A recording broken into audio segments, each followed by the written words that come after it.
Today I'm very excited to welcome Jen Brister. Jen Brister is a comedian who I think I saw at the very first Elfest a few years ago now. She's absolutely brilliant. Jen, can you tell us a bit more about what you do?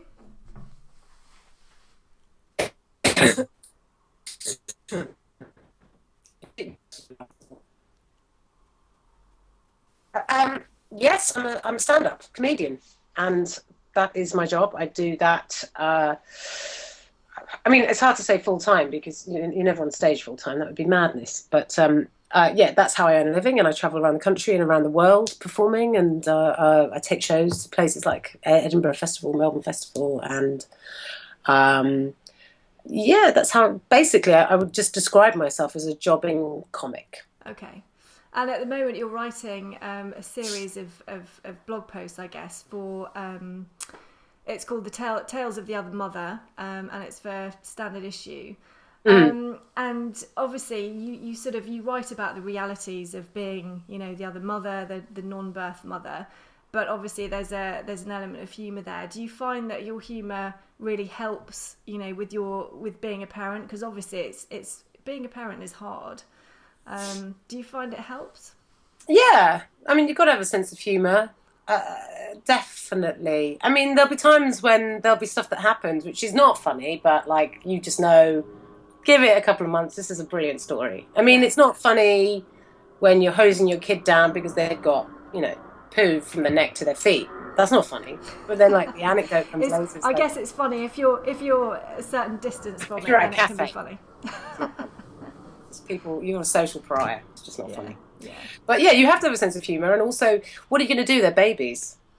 Particularly, I mean, mine are, I've got two little boys and both 19 months.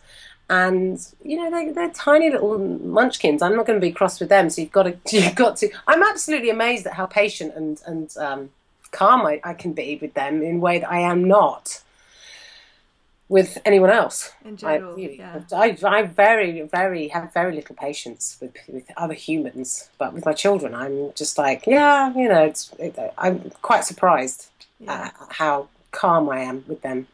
Is that But something that you kind of foresaw before you had them, or did you kind of feel in any way ambivalent before you had them? Did you and your partner both feel like you equally wanted children, or did one of you want children more than the other? um, well, I I'd be lying if I said I never wanted children because I did. I always wanted to have children, but I think I hit an age where I sort of went, nah, it's probably not going to happen, and I had made my peace with that, and and because with my girlfriend, we did eventually have children together, but we weren't in any rush for it, and we were sort of dragging our heels about it, and we weren't. It's that all that age old thing. It's like, oh, are we going to stay together? What if we have kids and then we end up breaking up? We're still figuring out. I mean, God, I don't know what we were like the opposite of most lesbians. I mean, it took us like nearly 10 years before we actually really made a commitment. So by the time we made that decision, okay, we're going to have a family, I was just too old. And I mean, I probably could have tried, but I was like, my heart wasn't in it. And I was like, I don't want to be pregnant now. I'm like 38, nearly 39. It just doesn't appeal to me.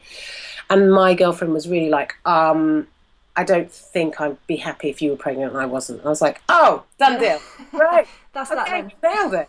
This is brilliant. Because I'm Yeah, like, I don't want to be pregnant. You want to be pregnant. Oh, everyone's a winner. yeah.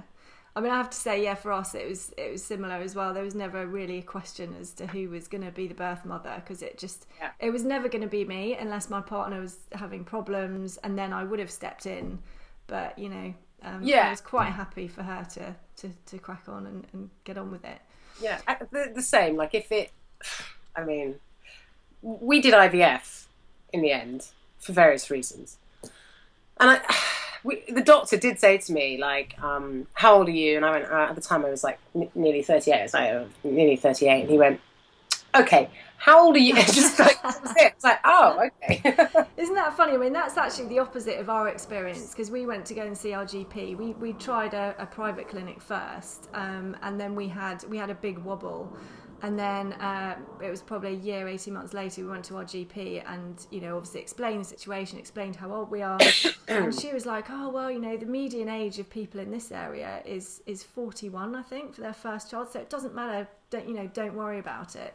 Right. So, I mean, I guess she wasn't, you know, she's not a fertility specialist, but it's funny just the kind of a different advice you get. Yeah, ours wasn't doom and gloom, but they were like, you're old. Yeah. You know, and your eggs are old. Yeah, it's brutal. You got old lady eggs, you know. So, and I was like, fine. My eggs, I'm happy with my old lady eggs. I don't want them. You know, you don't have to fiddle with them. Yeah. So. And in terms of the sperm donor, did you go for a known or an unknown donor, and how easy or difficult was that decision? Well, I was like, no to the known donor. For me, just purely, I mean, a lot of people think maybe this is quite selfish. Maybe it is, but I'm like, I don't want to know. Who is this guy? I mean, and then who am I? Like, this is hard enough being the other mother without trying to figure out who you are. Like, if there are two parents and then you're just this person hanging around going, hi, you know, I just thought that I don't want to be because I know that I'd feel, even though I don't get easily jealous or anything like that, and I haven't been with since the boys were born at all, between my girlfriend and I, there's been nothing, I would have had a problem with the dad. Yeah. That would have been a problem for me. Yeah. Because I want to be the other parent. I'm not the dad, but I want to be the other parent. And, that was really important to me. Okay. I mean, everyone has their own sort of unique circumstances, and I think a lot of people do feel that way. And I completely understand if somebody has, like, somebody and they love, you know, a couple and they love this guy and, you know, they have a great relationship. But I think for me, I'm just, like, envisaging problems in the future, complications, arguments, disagreements, and it's, you know, keep it simple. Yeah, not for you. Not for me, no. Yeah. And then sort of moving on to when your boys were born, how did you find that whole experience? Well, I was really thinking that because my brother took me to one side and he said, you know, Jen, when they're born, don't worry if you don't feel anything. And I'm like, what do you mean if I don't feel anything? Of course I'm going to feel something. I mean, how can I not feel something? He's like, yeah, but you will bond later. Just don't be scared about that. It'll be fine. And I remember thinking, yeah, for you, it's really different for me. Anyway, the boys were born by C-section, and it was really, at the time, it was quite emotional. But then once they arrived, I did think, who are you? Who are you, little blobs? And I felt an instant need to protect them, but the whole falling in love with them came a little bit afterwards. Not that long after, but it certainly wasn't like a I love you, weird looking, hairy, but also all hairless rodent-y things. You know, you're like. Whereas Chloe was like, oh my god, all of her oxytocin and her pheromone. Oh my god, she's like. She was. I could see it, and like there was so much love there. Yeah. And in that instant, I was like, "Oh, what is that like? That looks good. I want some of that." Yeah. And all of that came much later. Yeah. So it sounds like if your partner had a cesarean, it was quite straightforward. Then there weren't any kind of tense moments, or were there? No, God, no. We were given no choice. Both of the boys, you know, it's twin birth. It's very, they're very wary of complications. It's you know, you've got double the chance of something happening, and there being internal bleeding or lack of oxygen for one of the little ones. So they said, you know, they're both breech. We're going to have to do cesarean, and I didn't think I would respond like this, but I was like, and maybe because it's not happening to me, but I was like, oh yes, come on, just whip them out. Let's do this. Well, I guess there's an element of certainty if you do it that way. And I was. I said to Chloe, "This is great. This has been taken out of our hands." And on the 25th of September at this time, they're going to be here. And wow! I mean, it's so mental. You go to sleep the night before, and you go, and then you know that at like 7 o'clock in the morning the next day you're going to have two. I mean, it's just too crazy. I know. So that aspect of it was weird that we booked in our children's birth, but the fact that there were no complications, I would have been rubbish if there had been complications. I'd have been like a semi-hysterical woman, just not helping Chloe, and just I think I would have been useless. So because I'm quite an emotional person, and I don't know how I'd have, I think I would have panicked. Yeah, so I was quite anxious when they cut her open. My anxiety was like, ooh. Yeah. She was loving it. She was like, "These drugs are great." I was like, "Really?" Yeah, I have to say, was the same for you? I don't know. I mean, when our daughter was born, it was slightly complicated. I think she turned at the last minute. It was quite a long labour, and I think initially we thought, she's going to come out really quickly. All the doctors, nurses thought she was going to come out really quickly, and then she just wasn't coming. She wasn't coming. And then one of the doctors came in with these forceps that were just enormous. And, obviously I couldn't I had to hide the panic on my face when I saw that, and it was just having that poker face like constantly. Yeah. And I wasn't really expecting that. It was just, I can't do poker face. Yeah, it was hard, but, everyone gets through it, don't they, somehow? But, yeah, I mean, yeah. You have to, but I think childbirth is like insane. Yeah. I mean, what? I know. Why would anyone put themselves through that? I mean, not just like the pregnancy, and some women have terrible pregnancies. I mean, Chloe had fainting and carpal tunnel and feet that like just like pieces of mincemeat. Wow. And then. Like birth is the closest a woman gets to dying. I mean, what the hell's that? I mean, crazy. It's just so intense, and I don't really know. And then you're made to feel like a failure if you have a cesarean and all that crap, which I think is just a load of rubbish. I think the main priority is, that you have a healthy baby and a healthy mother, and I don't know if you did that NCT thing, but there's a lot of like, and it's a natural, and then you just breathe out, and then it pops up, and it's all fine. You're like, what? I mean, every woman that did the NCT, everyone had an intervention. Nobody got away with like, just nothing slip out for anyone. Everybody was like having a terrible time. And maybe that's also because we're having kids older. We're not 20-something now, we're 30-something, 40-something, and so I think births are getting a little bit, Yeah, quite possibly. Yeah, quite possibly. I think, maybe. Yeah. Yeah. Just moving on a little bit, you talk about being in like a constant state of neurosis, being the other mother. Can you explain sort of how you deal with that?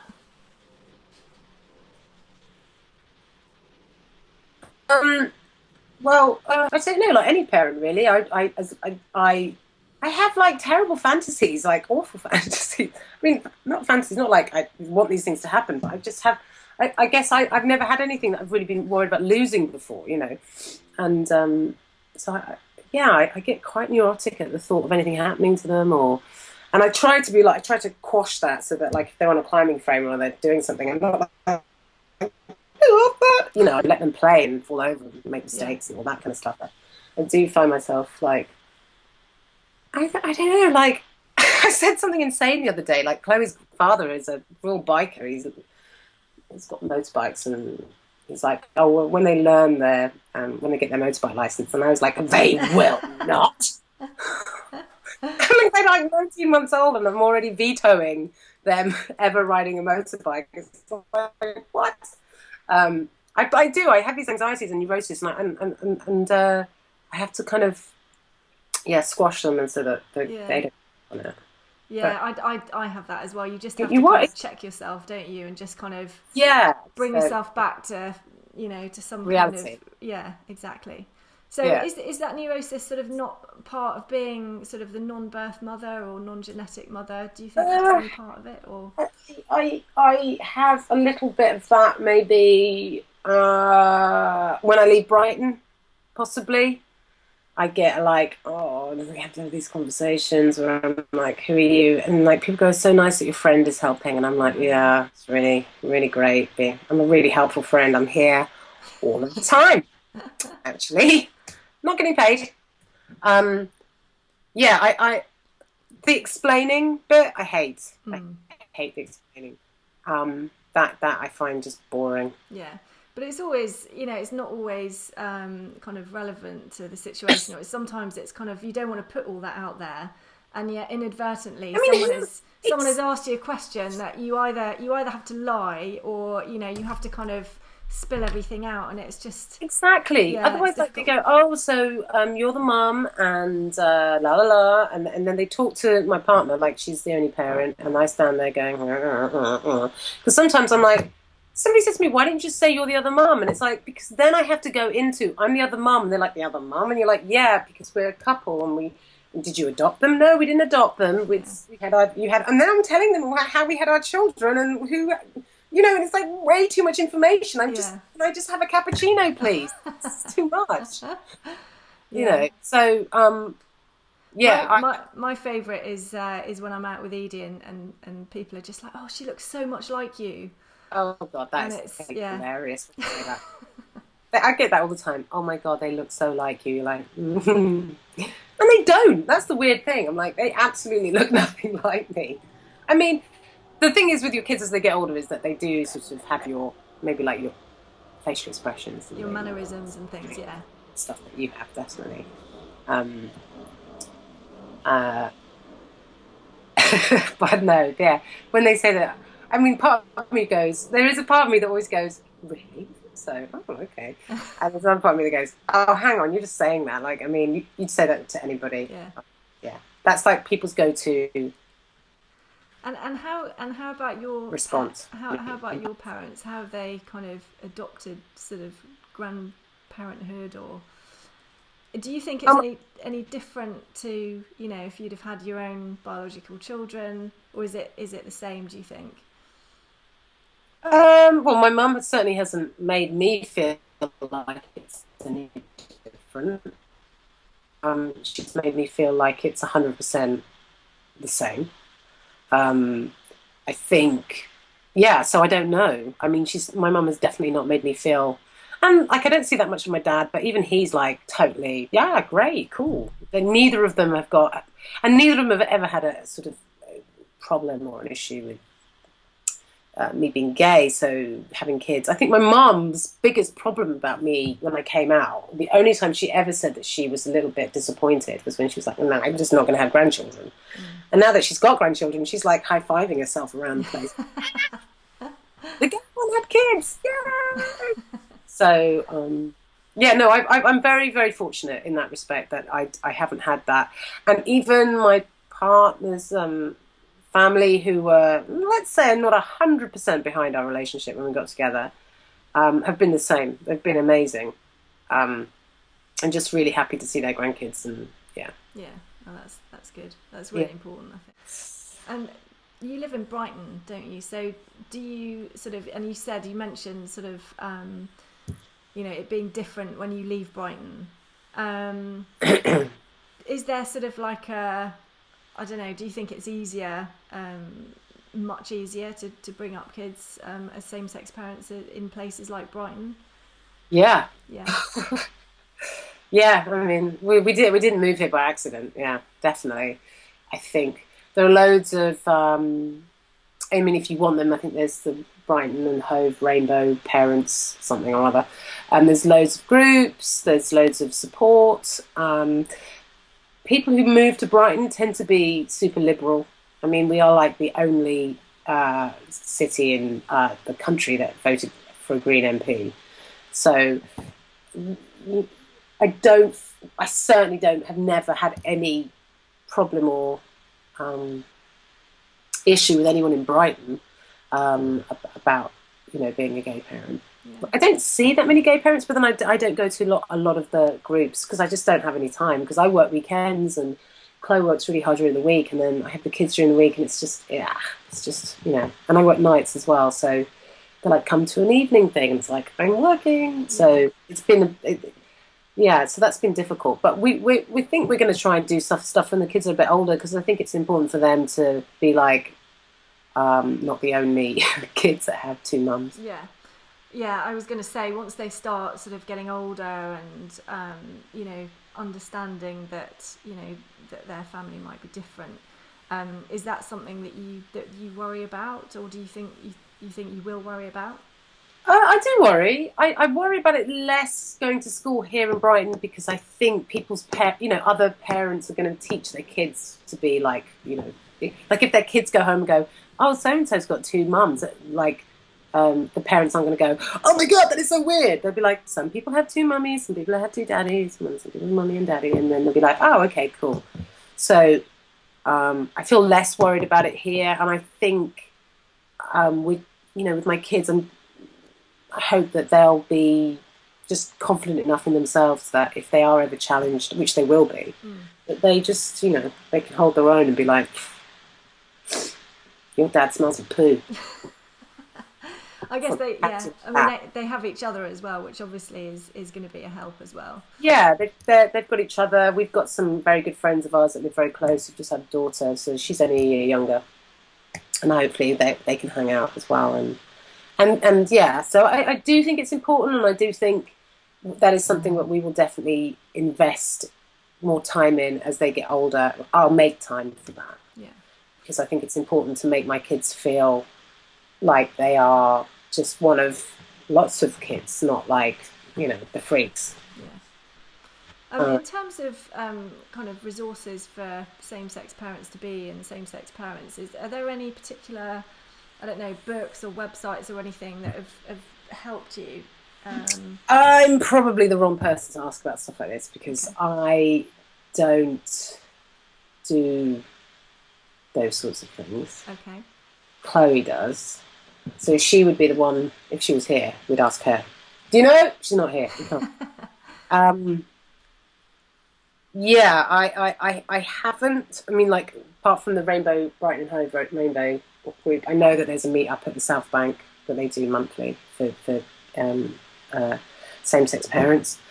And I know that we're very fortunate now that there are books for children about different families, not just for kids with two mums, but for any kid, so that they can learn, whatever, have their experience reflected back. But for me to, no, I can't help you there. Okay. But like, Google it. There's loads. Yeah. And do you have, I mean, is there any advice that you can give to same-sex parents or same-sex parents to be? Are there any kind of insights, I guess, that you haven't really come across before that you think might help other people? I don't know. I mean, I don't think same-sex parents, as a parent, have different experiences to heterosexual parents. I think one thing I think being part of a same-sex parenting couple, what I think we have, I don't know if you would agree with me, is a much stronger working relationship as parents, where we really share out the work. Yeah. There is no expectation of one person does all this thing and the other person just does that. And so our kids definitely get a lot from that, because they see a lot of both of us. And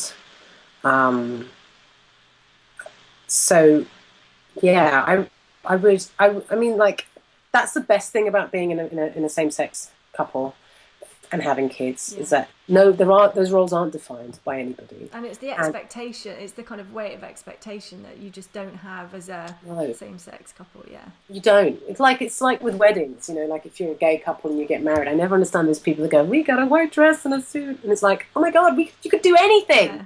There's no expectation for you to do that. You can do anything.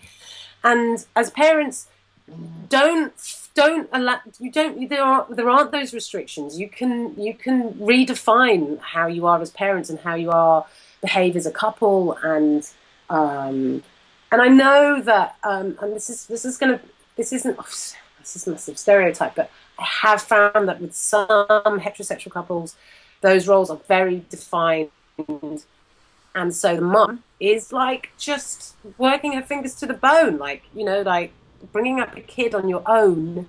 You shouldn't have to bring up a kid on your own. Yeah. No one should have to bring up a kid on their own, Yeah. particularly if you're in a relationship. Yeah. And it's really hard work. So you both got to get behind it. Yeah. And yeah, and I think women, we just kind of have a little bit more empathy and a little bit more like, oh, I can see your struggle. Let me, you know, not like, well, even if I've been working, if I know, and I get back at 2 in the morning and I know that Chloe's had a bad, I'll get up in the morning. I'll get up at 6. I'll just do it. You know, there's no like, well, I'm sorry, but this is not happening. It's my impression of a man, by the way. And he's American. They're always American or Scottish, weirdly. But yeah, that's what I would say. And also, don't just, if you're the other mother, don't don't be like, oh no, I'm not as important because I didn't do the thing with the uterus. You're really super important, and you know your partner can't do anything without you, literally, especially if you've had a cesarean, and it's not a competition. That's the other thing I'd say. Don't think, because I think a lot of people are like, they're my children, and there's some weird jealousy thing. You've got to knock that on the head. Forget about that. There is no jealousy thing. You're two people that hopefully love each other and have a little blob that just needs you, and you've got to put all that ego to the side and just give your kid 100%. And if you have twins, yeah, good luck with that. Or triplets even. Oh my God, if anyone with triplets, I just don't know how you do it. So. Yeah, amazing. Or some people do it amazingly. Yeah, I mean, they are amazing. Yeah. And of course, obviously, with fertility treatment, there's always, you know, the slightly, well, in some cases, yeah, I mean, the raised odds that you're going to have more than one. Yeah. So yeah, you've got to be prepared. Yes. If you don't want to, don't put 2 in. Yes, that's good advice. That's great advice. Just lastly, is there a story you'd like to leave us with, or anything in particular you'd like to finish on? A story.